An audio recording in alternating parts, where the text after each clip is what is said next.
Namaskar, Om Shakti Hrim Namah Shiva Haum.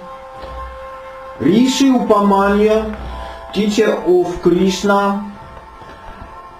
Rishi Upamanyu is famous sage in Hinduism, best known for being a devotee of deity Shiva and being the leader of the Ganas. He realized a state to be son of Shiva like Ganapati Deva. He is a creator of mantras Vapnishvari Devi, and he like read mantra Shiva Namah Shiva.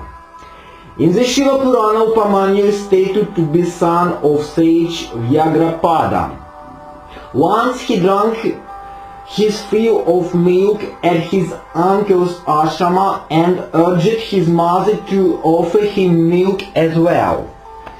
Dejected that she could not offer her son milk because of their family's poverty, she offered him a milk substitute instead, which he rejected. Upamanyu's mother then told him to devote himself to Shiva, who would grant him what he wished. The boy resolved to perform a penance to Shiva to ask for an ocean of milk, to which his mother offered her consent. He traveled to the Himalayas, when he built a lingam and started to chant the Panchakshara mantras of Shiva. He was harassed by a number of ghosts sent by Marichi, the same Humavati Devi, but he was resolute. Upamanyu's penance was so powerful that he started to cause Devaloka to burn. The devas hastened to Vaikuntha to inform Vishnu, who in turn brought these tidings to Shiva. Shiva assumed the disguise of Indra and visited the boy, asking him to seek a boon of his choice. Upamanyu chose to be devoted to Shiva as his boon. Shiva asked Upamanyu to abandon him and made a number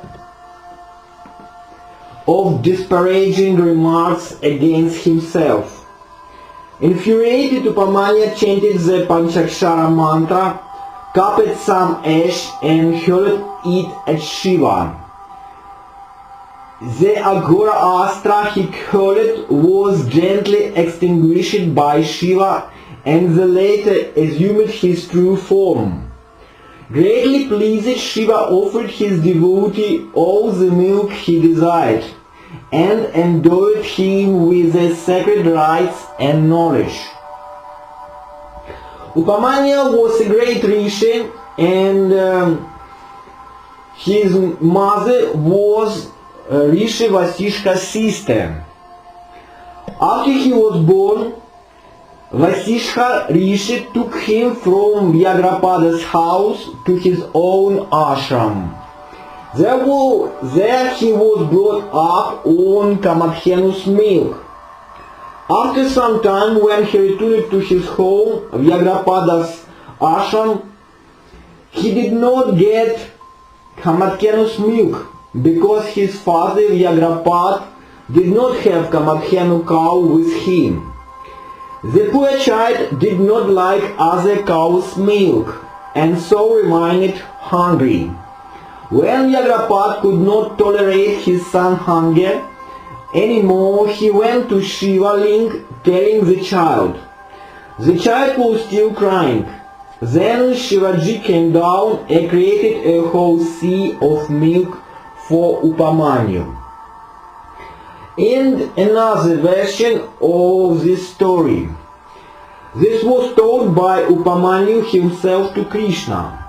He said, "O Madhav, listen, I also had a sight of Mahadeva. Listen to it. I invoke him with my great energy. I tell you the whole account. In olden days, in Satyug, there was a great rishi Vyagrapad. He had mastery over Vedas and their branches. I was born to him and Kaumya took birth as my younger brother. Once Kaumya and myself came to an ashram of Rishi where Rishi were milking a cow. I saw that milk and immediately I felt that milk was like Amrit. I came home and in my childishness I asked my mother to give me some food prepared with milk. There was no milk in the house, so my mother got very sad about this. My mother then took a piece of rice cake and boiled it in water. The water became white and she gave it to me saying that it was milk, drink it. But its taste did not seem to me of milk, so I said, Ma, this is not milk. She said to me, Oh child, we are ascetic, we cannot afford it. We who live in forests and mountains live on bulbs, fruits and roots. How can we have milk in this wilderness? Sometimes we have to live on water, sometimes on air. By habit we abstain from all kinds of food that normal people eat in villages and towns. We eat only that food which is available in forest. My child, we cannot have any milk here where there is no cow surabhi. Living here we pass our time reciting mantra and practicing penance. Shiva is our highest refuge. By pleasing one can get all the good comforts of the world, good food made of milk, good clothes and other objects of enjoyment. You also devote yourself to him. By his grace you will get everything you wish for. Hearing this, I folded my hands in respect of her and I said to her, My mother, who is Mahadeva? How can I please him? Where does he live? How can he be seen? How one can get the knowledge about him? If he is pleased with me, will he show himself to me? My mother said with maternal affection, Mahadev is very difficult to know by people of unclean soul. They can retain him in their mind, but they cannot see him. Learned people say that he has many forms. He lives in many places. His grace is also shown in many forms. Who is there who can understand him? Who can tell that how he spots and how he is pleased? I have had Muni talking about him, so what I have come to know about him, I tell you that when people worship him with compassion, he gives them his darshan. How do they worship him? I tell you that. Then she told me something about Bhava. I started doing penance for him. After a long penance, first he appeared in the form of Indra, then changed himself into Shiva. I prayed him and he being pleased my devotion, he told me to give everything, whatever I wanted in my heart. He gave me painless, happy, long life and sea of milk. He promised to live always with me. It is said that Upamanyu also witnessed Shiva's Tandava dance. Along with the father Vyagrapad, Rishi Patanjali, God Brahma, Vishnu, Indra and Sheshanag. Upamanyu is mentioned in Mahabharata 2 times. First time he is mentioned in the reference of the 3 disciples of Maharishi Ayodhya. His childhood event, losing his eyes and getting them back by worshipping Ashwini Kumaras. With his Guru he is mentioned here. When he became blind and fell in a well, he invoked a vision of dazzling beauty with numerous Rigvedic echoes, particularly for Ashwini Kumaras. Second time he is mentioned when Krishna seeks guidance from him concerning the glory of Shiva and learn the cause for his craving of cow's milk. His parents were too poor to give him milk, like Ashwatthama's parents who could not give him milk. This craving led him to do tapasya for Shiva darshan. The story begins in large green teak jungle of Tilei Vanam, the place where there is Swambhu Shivaling. Whoever has a darshan of this linga gets everything he desires. It is here where Nataraja arrived and gave two extraordinary gifts to mankind, music and dance.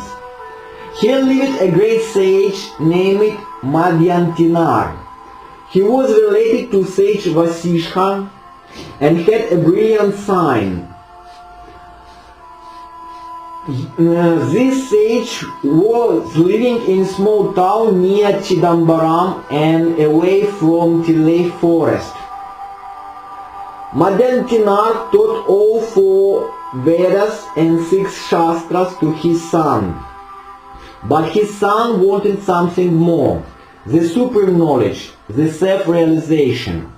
So with permission of his father he went to Tilai forest to worship the Shivaling, called Tirumalanada. His worship consisted of offering Abhishek of Shivalinga, flowers and fruits, and of course chanting mantra Om Namah Shivaya. Now he had some problem in collecting flowers for the worship. He wanted to offer fresh flowers. Fresh means not even touched by bees. For that he had to collect the flowers before daybreak. It was too dark at the time. He was not able to see properly at the time, and secondly he had to climb trees also to pluck them. It seems that those must be the forest flower, plantains, because one cannot expect rose, jasmine kind of flowers in the forest. So stricken with the grief, he prayed to Shiva. When asked for a boon, Madhyantar asked only Vyagra's feet so that he could bring fresh flowers for the worship of his Lord. Shiva obliged and endowed him with the limbs of a tiger to climb the trees without sleeping and sight to perceive in darkness too. Its spiritual meaning is very clear. He received the ultimate knowledge, no darkness, and his spiritual progress would always be upwards, never falling down, say due to the ego or whatever. The Lord, after showering this grace, named him Vyagrapad. The place where he settled afterwards with his family and parents was named Vyagrapuri. After some time, when Vyagrapad became 16 years old, his father came to Tilai forest to take him back and more importantly to put him in a wedlock. Father was overjoyed to find his son having attained the highest spiritual level due to the grace of Shiva. He told his son about his wish. Vyagrapad agreed, and the bride was none other than sister of sage Vasishtha. They got married. After there is arrival of Upamanyu, the son born to Vyagrapad and his wife. Thus Vasishtha was mama of Upamanyu. After Upamanyu was born, Vasishtha requested Vyagrapad to bring his wife, Vasishtha's sister, and the newborn to his ashram, to which Vyagrapada agreed. In Vasishtha Ashram, Upamanya had highly nutritious milk, Kamackhya's milk. After a few months, Vyagrapada brought back his wife and the child to his own Vyagra Puri. But now a practical difficulty came. Upamanya was used to Kamackhya's milk. He could not accept milk of any other cow and thus started suffering from starvation. Vyagrapada was worried and felt helpless. He took the child to the link. The child started crying due to hunger, and the Lord came down. Shiva created an entire sea of milk for Upamanyu. Later, even Lord Krishna took Shiva diksha mantra from Upamanyu. Maybe this was descendant of the original Upamanyu. Upamanyu was a favorite disciple of Saint Ayodhya Umya. He was assigned the task of looking after the cow.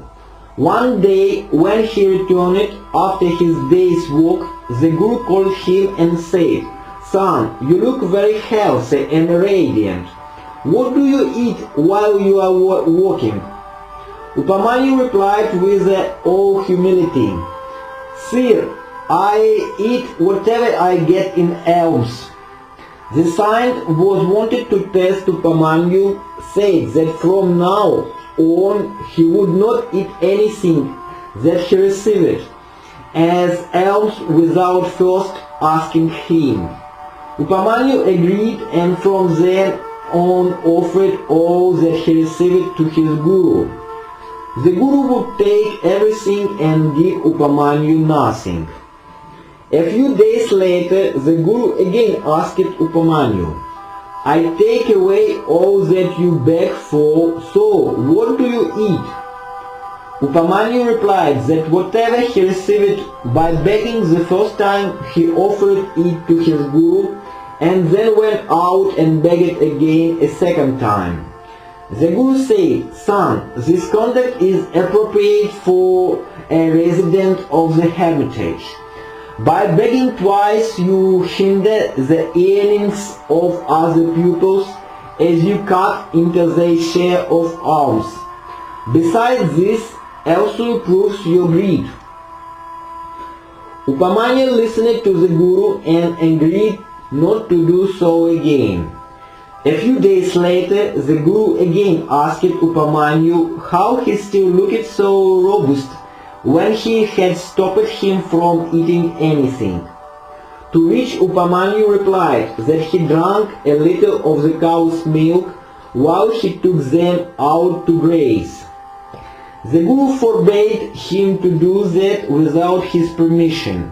A few days later, on seeing Upamanyu still looking healthy, the Guru again called him and asked how he was surviving.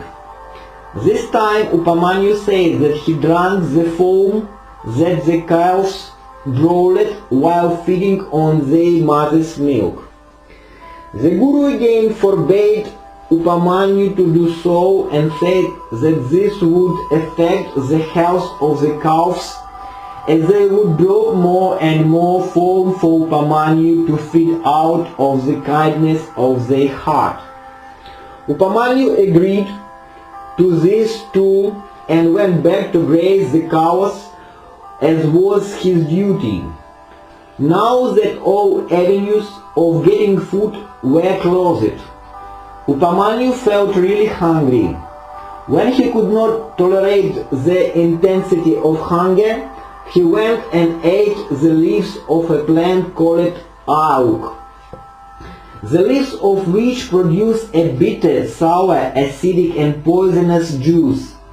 Due to the effect of this juice, Upamanyu was instantly blinded. He kept wandering in the woods and fell into a dry well. After sunset, when Upamanyu did not return to the hermitage, the saint started worrying about him. He said to his other pupils, I have closed all avenues for Upamanyu to get food. He is probably angry at this, and hence he has not returned. So let us all go and look for him. So they went to the woods to look for Upamanyu. They called out for him and had a feeble voice from the well. They hurried to the well, and when they peeped inside, they saw Upamanyu. They asked Upamanyu how he fell inside the well. Upamanyu said, I was so hungry that I ate the leaves of the eggplant. I then became blind, and while I was trying to find my way home, I fell into the well. After hearing his story, they pulled him out of the well, and his guru told him to pray to the physician of the gods, Ashwini Kumars, so that his eyes would be healed. Upamanyu did as he was told, and Ashwini Kumars, twins who are physicians of gods, appeared before him. They said, Upamanyu, eat the sweet that we have brought you, and you shall be healed. Upamanyu declined and said that he cannot eat anything without the permission of his guru. The gods then told him that they had offered his guru some sweet, and he ate it without asking the permission of his own guru. So, if it is okay for your guru to eat without first asking permission from his own guru, then it is okay for you too. But Upamanyu again declined, and this devotion and obedience of Upamanyu towards his guru pleased the god. They blessed him, and Upamanyu's eyes were healed, and all his teeth turned into gold. Upamanyu then went to his guru and was blessed by him. His guru was so pleased with him that he blessed him with instant memory, and told him that he will know the Vedas and Dharmashastras automatically, without any effort. The Upamanyu was a diksha guru of Shri Krishna. In Mahabharata explains that Krishna did severe penance for several months. Lord Shiva, who was pleased with the devotion of Krishna, and gave him wounds. Devi Bhagavata Purana states, Krishna thus approached the great sage Upamanyu, who was not only an expert of Vedas, but a noted devotee of Lord Mahadeva Shiva, with extraordinary mystic powers to initiate and guide Krishna in ascetic practice. Shri Krishna learned from the sage Upamanyu the holy Pashupati mantra, Om Namah Shivaya. Shri Krishna once came to meet the sage Upamanyu, looking for a guru, where Upamanyu states he is the son of hermit named Vyagrapada in Krita Yuga, and Kaula is his brother. Upamanyu taught Krishna the words of wisdom that he learned from Shiva. He also taught Krishna to pray to Shiva. It was by praying to Shiva that Krishna obtained his son Samba. For 16 months Krishna had to pray before Shiva appeared and granted the boon regarding the son. Parvati also granted Krishna several boons. Om Namah Shivaya, Om Tat Sat.